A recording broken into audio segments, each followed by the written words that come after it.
Con quota 100 nei comuni si rischia un esodo anticipato e massiccio che creerà non pochi problemi. L'allarme arriva dalla presidente di ANCI Veneto Pavanello, che esprime le sue preoccupazioni. Tutti siamo d'accordo di avere un ricambio generazionale, ma le procedure attuali per il reclutamento del personale dei comuni ci lasceranno certamente scoperti per più di un anno con queste procedure che ci sono oggi. E siccome, se facciamo, partendo anche dal comune di Milano, un po' le potenziali persone che possono usufruire, ci sono 7 figure apicali, e 7 figure apicali che lasciano tutte insieme vuol dire che il comune non è in grado di portare avanti neanche le attività delle funzioni fondamentali. Sappiamo che oggi, soprattutto i comuni qui del Veneto, sono sotto organico.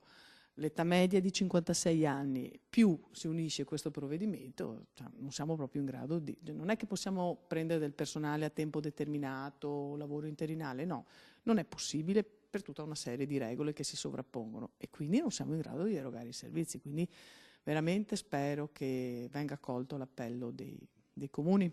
Ciò che preoccupa maggiormente sono le tempistiche concorsuali. Si parla di almeno 8 mesi, ma nel frattempo... Qui non è semplice pensare che ci siano procedure semplificate e quindi noi siamo molto preoccupati.